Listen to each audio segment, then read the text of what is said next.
మనకి దేవుడంతా అబ్రహాముతో మాట్లాడుతున్నాడు. ఆ మాటలు ఆదికాండం 12:2 ఉన్నాయి, చదవండి.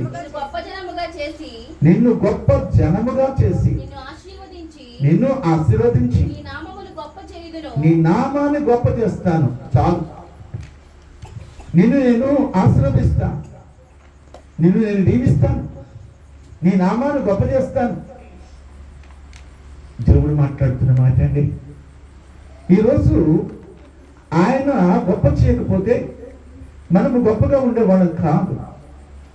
ఒక కుటుంబము ఆశీర్వదింపబడిన కుటుంబంగా ఉన్నదంటే అది దేవుని చేత ఆశీర్వదింపబడదని మనం చేస్తున్నా. నువ్వు ఆశీర్వదింపబడాలని, నువ్వు దీవించబడాలని, నీ యొక్క కుటుంబం అంతా సంతోషించాలనేది దేవుడి యొక్క గొప్ప ఉద్దేశం ఏంటి? అబ్రహాముకి తెలియదు దేవుడు అంటే ఎవరు. ఆయన బొమ్మలు అమ్ముకుంటున్నా ఆయనతో దేవాది దేవుడు మాట్లాడాడు. అబ్రామా అన్నాడు. అబ్రాము అంటున్నాడు, ప్రభువా అంటే నేను చెప్పిన చోటుకు నువ్వు రా, నేను నిన్ను ఆశీర్వదిస్తాను, నేను నిన్ను దీవిస్తాను, నిన్ను గొప్ప జనముగా చేస్తాను, అంతేకాదు నీ నామాన్ని గొప్పగా చేస్తాను, నిన్ను హెచ్చిస్తాను. ఇవి దేవుడు పలుకుతున్న మాటలు. ప్రియమైన దేవుని సంగమా, మనిషి మనల్ని హెచ్చించేవాడు కాడండి. మనం గొప్ప చేసే మనుషులు ఎవరు లేరండి ఈ లోకంలో. నువ్వు అనుకుంటున్నావేమో నా తల్లిదండ్రులు నన్ను గొప్ప చేశారని అనుకుంటున్నావేమో, లేదు సమాజం నన్ను గొప్ప చేసింది అనుకుంటున్నారేమో. కాదండి, దేవుని యొక్క గొప్ప ఉన్నతమైన ఆలోచన నీ పట్ల ఉన్నది. దానికి నువ్వేం చేయాలంటే దేవుని మాట ఆలకించా. నీ ఇంటిలోకి సాతాను రానిపోతూ, సమాధానాన్ని పోగొట్టుకోవద్దు. నీ ఇంట్లో సంతోషాన్ని సాతాను దొంగిలించనివ్వద్దు. అందరు కలిస్తేనే ఒక మాట, ఎవరి మాట వాడదే అయితే సంతోషం ఉండదని, సమాధానం ఉండదు. యెషయా గ్రంథంలో 32వ అధ్యాయంలో 13వ వచనంలో ఒక మాట ఉన్నది.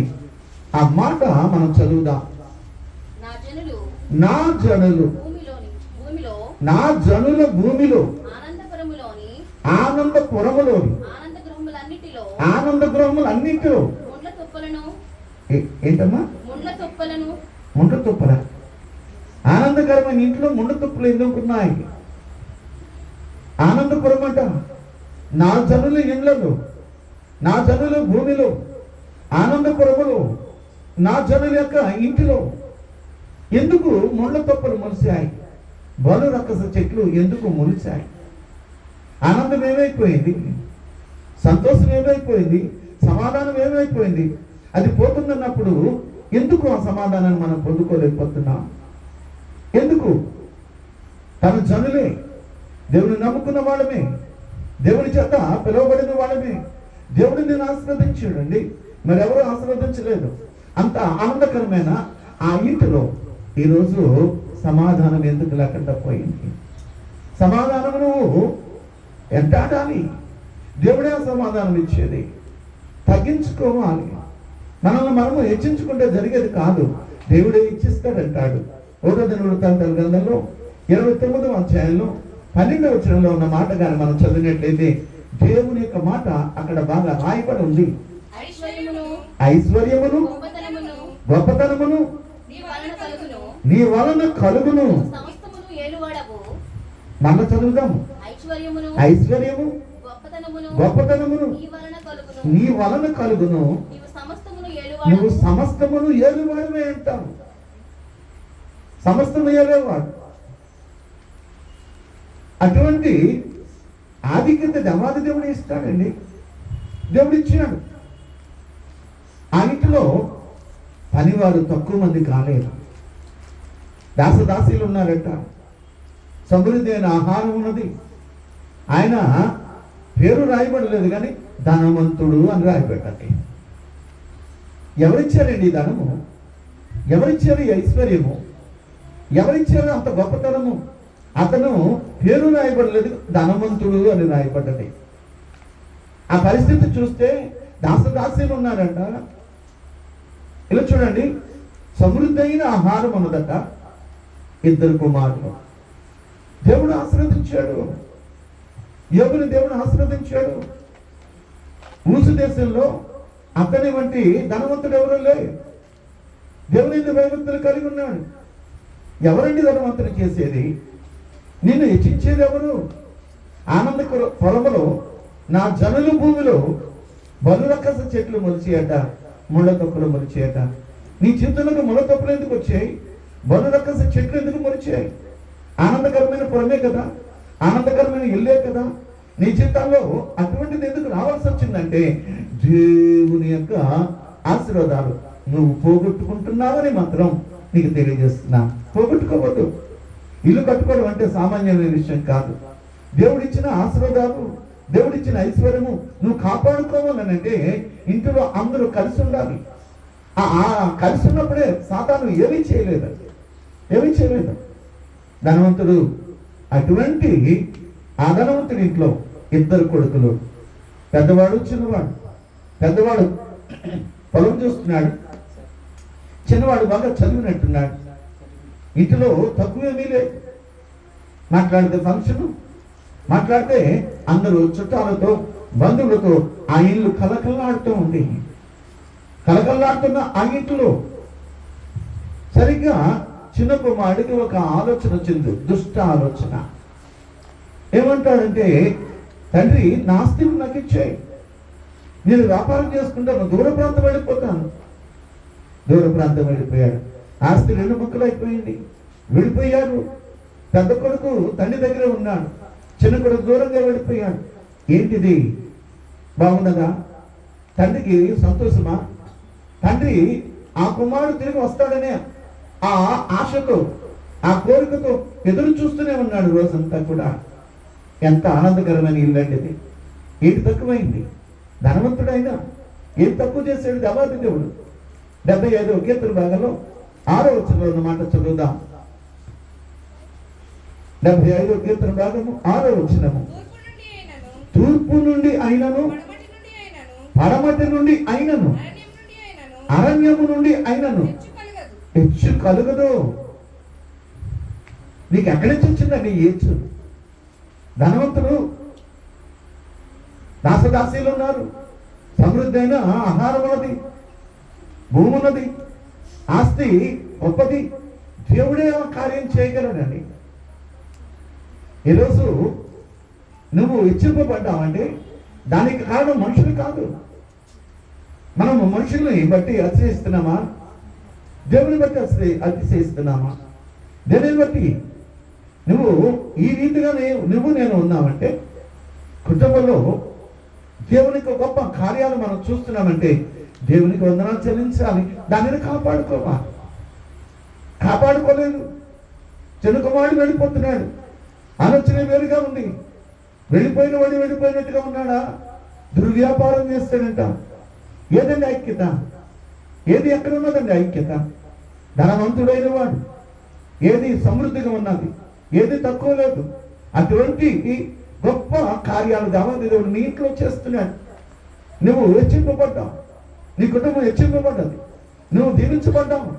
అబ్రాహాముతో అంటున్నాడు, అబ్రామా ఎదుగోరా, నేను చూపించిన దేశానికి రా, నేను గొప్పవాణ్ణి చేస్తాను, నిన్ను ఆశీర్వదిస్తాను, నేను దీవిస్తాను, నీ నామాన్ని గొప్పగా చేస్తాను, నువ్వు ఆశీర్వదింపబడే మనిషిగా నేను చేస్తాను అని అంటున్నాడు. దేవుడు చేశాడండి ఏ కార్యమైనా సరే. ఆ కార్యాన్ని మనం గుర్తించాలి. ఆయన మాట ప్రకారం మనం వెళ్ళాలి, దానిని కాపాడుకోవాలి.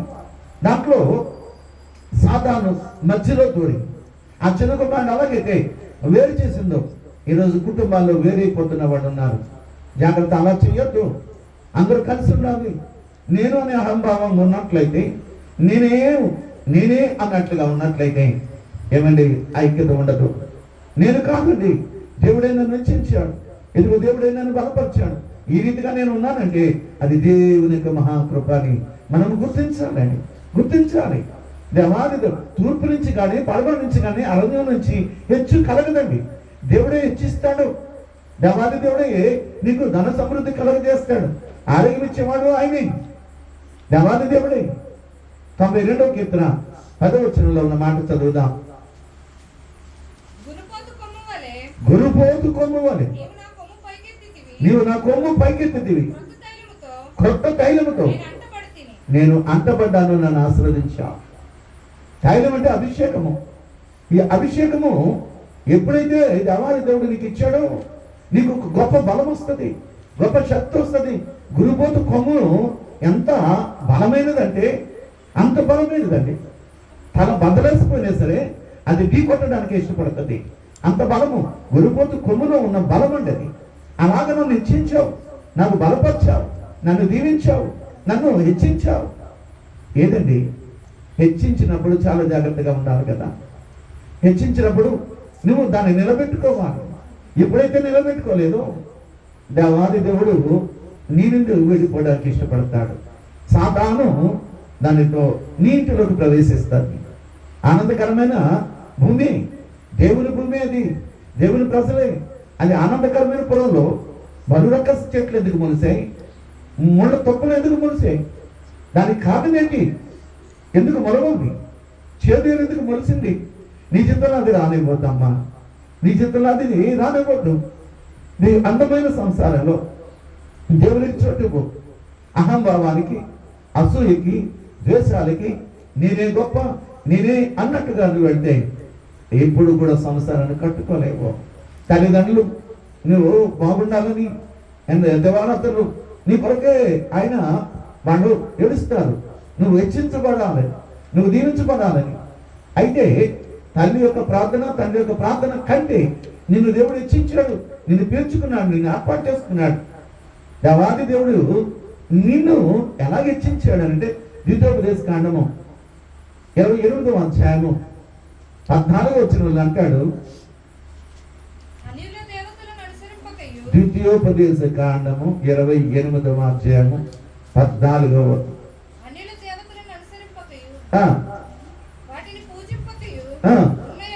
ఉన్న ఎడల నీవు అనుసరించి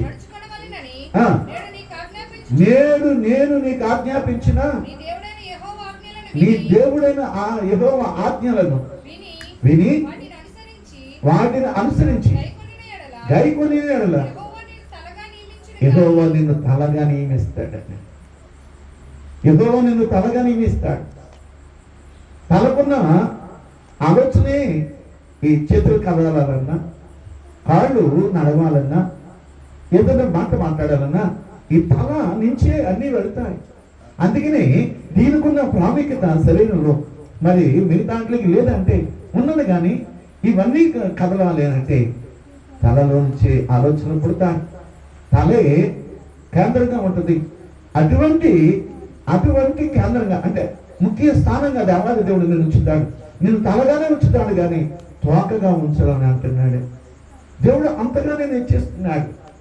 ఏమైంది నీ చేతుల్లో? ఏమైంది?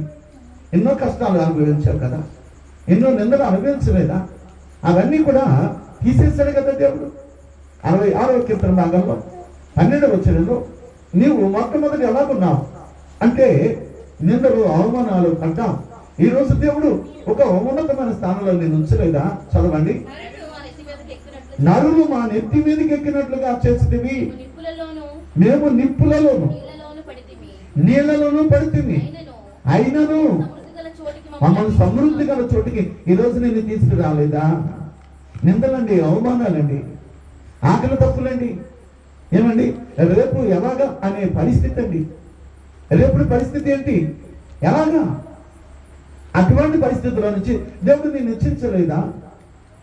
ఆనందకరమైన స్థితిలో నేను ఉంచలేదా?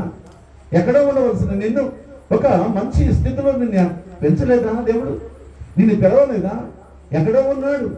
అబ్రాహాము ఎక్కడో ఉన్నాడు, అన్యుల దేశంలో ఉన్నాడు. నిన్ను తన ప్రజగా చేసుకోవడానికి, నిన్ను ఆశీర్వదించడానికి, నిన్ను దీవించడానికి నిన్ను నన్ను పిలిచాడు. జాగ్రత్త. నువ్వు నిప్పులలో అంటే కష్టాలను, నీళ్ళలో అంటే అవమానాలు నువ్వు పడినను సమృద్ధి గల చోటకి నిన్ను ఈరోజు నడిపించాడు. ఈ సమృద్ధిని నువ్వు కాపాడుకోవాలి. ఈ సమృద్ధిని పాడు చేసుకోవద్దు. చిన్న కుమారుడు ఏం చేశాడంటే ఇదిగో దూర ప్రాంతాలకు వెళ్ళాడు, ఆస్తంతా పాడు చేసుకున్నాడు, దుర్వ్యాపారం చేస్తాడు. ఆఖరికి మొత్తం అంతా కోల్పోయాడు. మళ్ళా ఆయనకి తినడానికి తిండి లేకుండా ఉంటే నా తండ్రి దగ్గర అనేక పనివారు ఉన్నారు, అక్కడ సమృద్ధి అయిన ఆహారం ఉంది, నేను ఇక్కడ ఎందుకు ఉండాలి? మళ్ళా నా తండ్రి దగ్గరికి వెళ్తాను, మళ్ళా నేను నా ఇంటికి వెళ్తాను, నేను మళ్ళా కట్టుకుంటాను నా జీవితం. అలాగే తండ్రి దగ్గరికి వచ్చాడు. తండ్రి దూరం నుంచి చూశాడు. వెళ్ళినప్పుడు ఎంత దర్జాగా వెళ్ళాడు, వెళ్ళినప్పుడు ఎంత హుందాగా వెళ్ళాడు, వెళ్ళినప్పుడు ఎంత అందంగా వెళ్ళాడు. రూపం మారిపోయింది, జుట్టుకి నూనె లేదు, గడ్డం మార్చిపోయింది, కాళ్ళకు చెప్పులు లేవు, తొడుక్కున్న బట్టలు మార్చిపోయాయి. అంత టోటల్గా ఏమైపోయాడంటే మారిపోయాడు. తన జీవితం ఇప్పుడు ఎందుకు పనికిరాని జీవితం, క్షమాపణ కోరుకుంటున్నాడు. మళ్ళా ఆనందాన్ని, మళ్ళా సంతోషాన్ని ఆయన పొందుకోవడానికి తండ్రి దగ్గరికి వచ్చాడు. కట్టుకో, నువ్వు కట్టుకో, దేవుడిచ్చాడు. ఇది దేవుడిచ్చిన ఈ చక్కని జీవితాన్ని పాడు చేసుకోవద్దండి. చక్కని జీవితాన్ని పాడు కట్టుకోవడానికి చూసుకోవాలి, పాడు చేసుకోవడానికి చూడవద్దు. ఈరోజు నువ్వు ఏమాత్రం పాడు చేసుకున్నా తర్వాత మనం చాలా బాధపడతాం. దేవుడిచ్చిన ఆశీర్వాదాన్ని పోగొట్టుకోవద్దు, దేవుడిచ్చిన ఐశ్వర్యాన్ని నువ్వు తోలనాడుకోవచ్చు.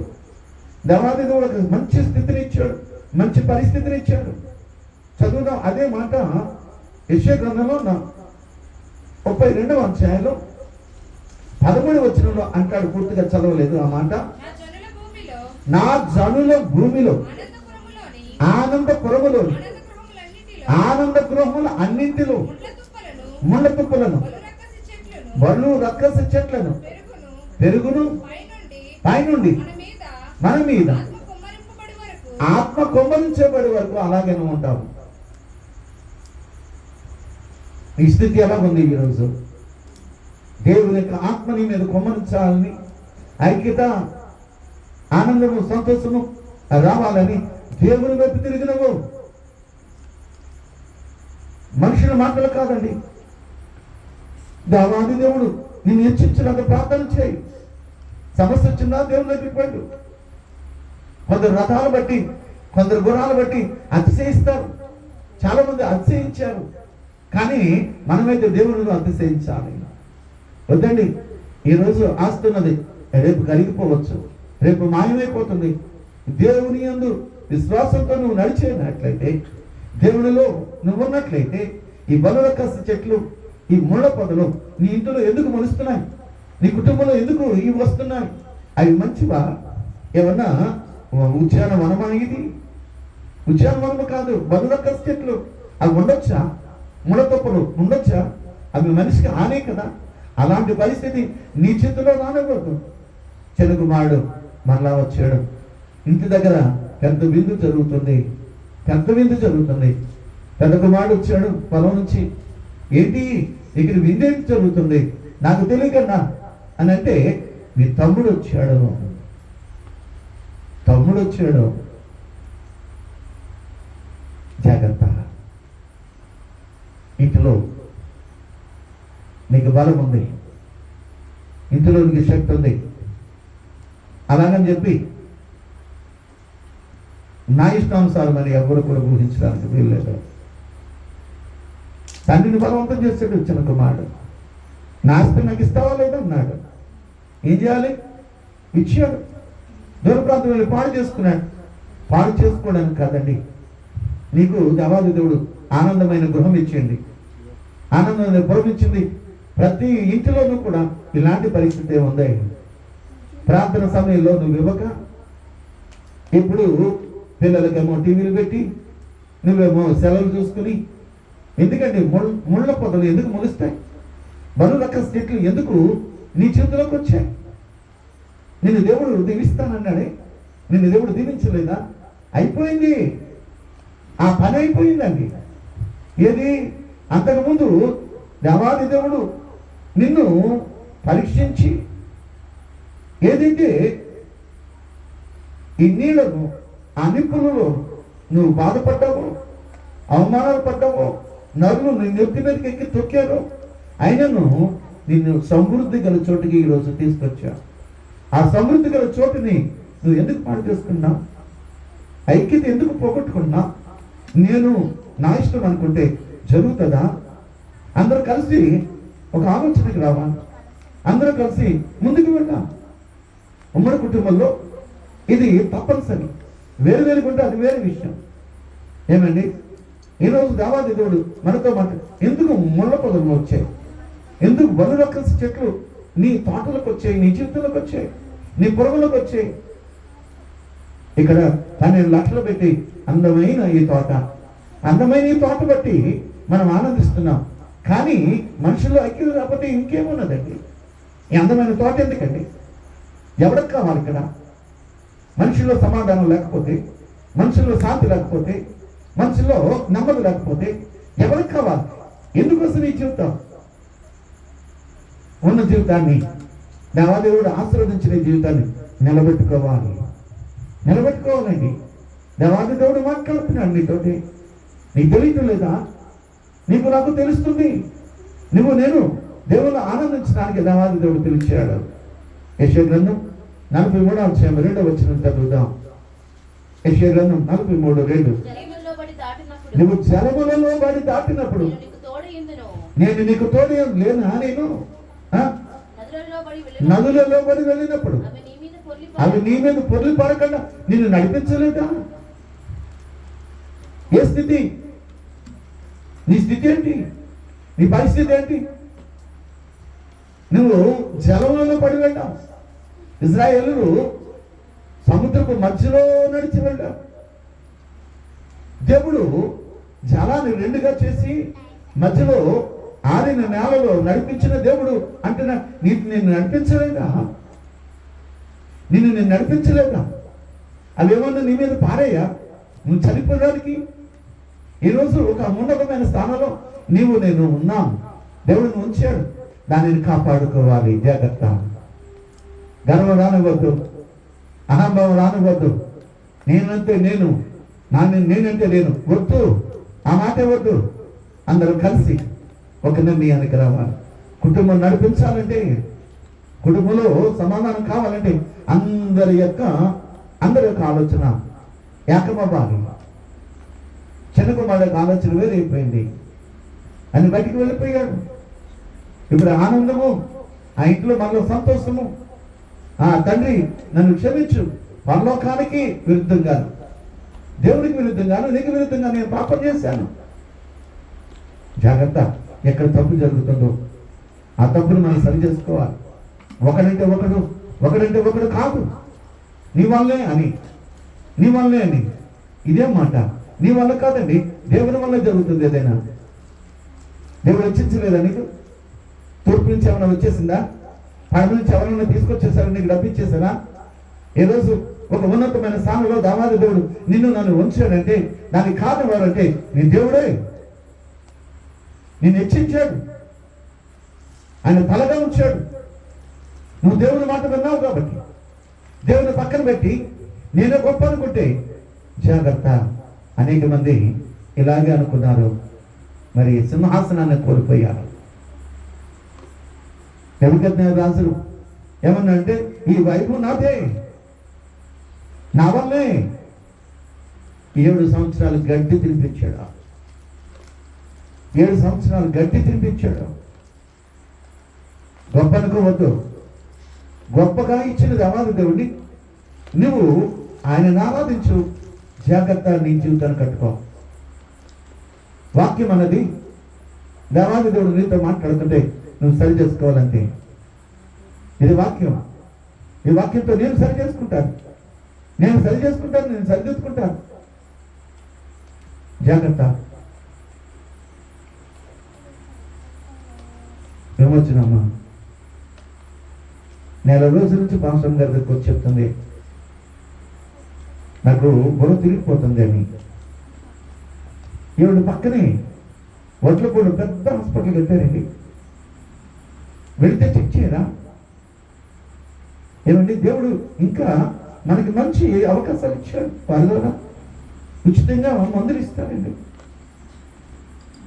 లేదు, హై బీపీ వచ్చింది, ఇప్పుడు హాస్పిటల్లో కోమాలో ఉంటాయి. ఎంత ఇవ్వగలం మనం? ఎంత చేయగలం? ఇంకో విషయం, నువ్వు 108కి పిలిస్తే చక్కగా ఏ కేజీలోను లేకపోతే ఏ గీతంలోను ఇవన్నీ మనకు ఈ కార్డు ఉన్నది. ఆరోగ్యశ్రీ కార్డు ఉన్నది. ఇప్పుడు ఆర్కే హాస్పిటల్లో జాయిన్ అవ్వు, ఎంత డబ్బు నువ్వు చెల్లించాలి. ఏమున్నది మన దగ్గర? ఏమున్నది? నీకు విషయం చెప్పనా, నేను స్టేట్ బ్యాంక్లో రిటైర్ అయిపోయిన తర్వాత ఆఫీసర్గా నా దగ్గరికి ఈ వాలంటీర్ వచ్చింది. మాస్టర్ గారు మీకు ఇంకా ఏమీ లేదు కదా, మీరు రిటైర్ అయిపోయారు కదా, ఇదిగో ఆరోగ్యశ్రీ కార్డు 25 లక్షల కార్డు ఇచ్చిందండి మాకు. నేను ఎందుకు వద్దనాలి? ఉంచు, అవసరం వస్తే. నాకు తెల్ల కార్డు ఇచ్చింది, నేను ఎందుకు వద్దనాలి? ఏమండి, ఈరోజు సంఘం నన్ను పోషిస్తుంది. నేను బియ్యం కొరకు అక్కర్లా, నన్ను దేవుడు పోషిస్తున్నాడు మీ ద్వారా. నేను నిలబెట్టుకోవాలి. నువ్వు చాలా బాగోలేదు నేను వెళ్తే, ఏమండి పాస్టర్ గారు, మీరు బాగుంటేనే కదా 10 మందికి చెప్పేది. మీరు బాగుంటేనే కదా 10 మందికి చెప్పేది. 10 మందికి చెప్పాలంటే మీరు బాగుండాలి.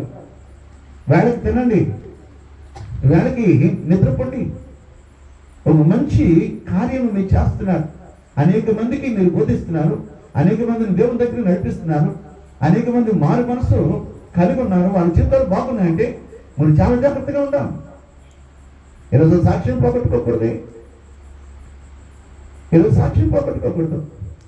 ఒకనాడు బాగా వెలిగి రేపు పొద్దున అది లేకపోతే అందరు కూడా ఆశ్చర్యపడతారు. ఏంటి అంతకు ముందు ఉన్న ఆ వైభవం ఏమైపోయింది? దేవునికి ఆశీర్వాదాలు ఏమైపోయాయి? దేవుడు ఇచ్చించాడే, ఆ ఇచ్చించిన ఆశీర్వాదాలు నువ్వు కాపాడుకోవాలి, ఐక్యతను కాపాడుకోవాలి. అన్న బయట ఉన్నాడు, నేరస్థాపన చేస్తున్నాడు. బయట ఉన్నాడు అని తండ్రి వెళ్ళి ఆయనని హక్కును చేర్చుకుని రానన్నా. అప్పుడు అంటున్నాడు, నాకు ఎప్పుడన్నా గొర్రెపిల్లని ఇచ్చావా నా స్నేహితులతో నేను విందు చేసుకోవడానికి? నాకంతా నీదే కదా, ఎప్పుడు నాతో నువ్వు ఉన్నావు కదా అని అంటూ లోనికి తీసుకొస్తున్నాడు. తండ్రి యొక్క ప్రేమ అలా ఉందా? ఒకడు తప్పిపోతే ఆ తప్పిపోయిన వాడు అలా కాదని మనం చెప్పుకునే పరిస్థితిలో ఉండాలి. ఇది కట్టబడాలి, ఇది మామూలు కాదు. దేవుని ఆశీర్వాదాలతో మనం ఎదిగిన వాళ్ళం. దేవుడు మనం దీవించాడు. నా తల్లిదండ్రులు వ్యవసాయం చేసుకుని మట్టి పిసుకునేవాడు. వాడు నన్ను ఒక ఉన్నతమైన స్థానంలో చదివించాడు. వాడు చదివిస్తే నాకు చదివించేస్తుందని కాదు, దేవుడే నాకు జ్ఞానం ఇచ్చాడు, దేవుడే నన్ను హెచ్చించాడు. ఈ స్థితిలో నేను ఉన్నానంటే అది కేవలం దేవుని యొక్క కృప. మర్చిపోవద్దు. ఇంటిలో సమాధానం లేకుండా ముళ్ళ పొదలు, బలురకస చెట్లు నీ ఇంట్లోకి ఎందుకు వచ్చినాయి? నీ కుటుంబంలోకి ఎందుకు వచ్చినాయి?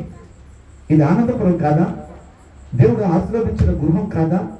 దేవునికి ప్రార్థన చేసే గృహం కాదా? ఎందుకు వచ్చినాయి? ప్రతి ఒక్కరి జీవితంలో ఉన్నట, ప్రతి ఒక్కరి ఇంట్లోనూ అలాగే ఉన్నది. జాగ్రత్త, మనము ఆనందాన్ని పోగొట్టుకోవద్దు. ఐక్యతను కాపాడుకుందాం, దేవాది దేవుడిని బ్రతిమాడుకుందాం. ఇది దీనికంటే ఎక్కువ మనం ఎదగాలి. అందుకే నా కొమ్ము గురుబోధు కొమ్ము వల్ల నన్ను హెచ్చించామని అంటున్నాడు. నేను హెచ్చించాడు. నీ స్థితి నా స్థితి ఒకసారి ఆలోచన చేద్దాం. నేను ఎక్కడో మట్టి పిలుచుకోవాలి, నేను ఎక్కడో పల్లెటూరులో ఉన్నాను. ఈరోజు పట్టణంలో వైజాగ్లో నేను ఉన్నాను. యూనివర్సిటీలో చదవడానికి, ఆంధ్ర యూనివర్సిటీలో చదవడానికి దేవుడు ప్రేమించే నేనేవ్వండి. ఆయనే జ్ఞానం లేకపోతే, ఆయనే జ్ఞానం ఇవ్వకపోతే నాకు నేనేవ్వండి. ఇంత ఇష్టించింది అవాది దేవుడు. ఒక మాట అంటున్నాడు, నా మాట వినాలి. దేవుని మాట వింటేనే ఏదైనా సరే జరుగుతుంది. అబ్రాహాము దేవుని మాట విన్నాడు. అబ్రామా, నిన్ను నేను ఇచ్చిస్తాను, నిన్ను నేను ఆశీర్వదిస్తాను, నీ సంతానాన్ని నేను దీవిస్తాను, విస్తరింపజేస్తాను. అలాగే విస్తరింపజేశాడు. దేవాది దేవుడిని పిలిచాడండి. ఈరోజు అన్యులలో ఉన్న మన చిత్తాల్లో, విగ్రహారాధన కలిగిన మన చిత్తాల్లో దేవుడు మనల్ని ప్రేమించి ఆయన రక్తముతో మనల్ని కడిగి ఆయన ఆశీర్వాదాలు మనకిచ్చాడు. ఈరోజు నేను ఇలా ఉన్నానంటే కేవలం దేవుని కృపే. బోధిలో చదువుకున్నాను, అక్కడ ఏమి ఆకలితోనే ఉండేవాడిని. ఎవరన్నా భోజనం వదిలేస్తే కలిపి తినేసి నా ఎంగిలి అన్నం నేను తినాలని ఆశపడ్డా. అటువంటి స్థితిలో ఉన్న నన్ను హెచ్చించాడు. ఈరోజు నిన్ను హెచ్చించాడు. జాగ్రత్త. కుటుంబంలో సాతాను రానివ్వద్దు, కలహాలు రానివ్వద్దు. ప్రేమతో ఒకరినొకరు ప్రేమించుకుంటూ ఒకరినొకరు హత్తుకొని జీవించాలని నేను కోరుకుంటున్నాను. చిన్న కుమారుడు వెళ్ళిపోయిన వాడు మళ్ళీ తిరిగి వచ్చాడు. ఆ ఇంట్లో మళ్ళా ఆనందము, తండ్రికి సంతోషము, మరి ఇంట్లో సమాధానం. వాద్యాలట, విందట, క్రొవ్విన దూడను వధించినట్టుగా అక్కడ చూస్తాం. దయచేసి మన చిత్తలో దేవాది దేవుడిని చూపిద్దాం. ఆయన మనం హెచ్చించేవాడు, ఆయన మనం బలపరిచేవాడు. దేవుడి మాటలు దీవించను గాక. ఆమేన్. ప్రార్థన చేస్తున్నాం. అవసరం గారు ప్రార్థన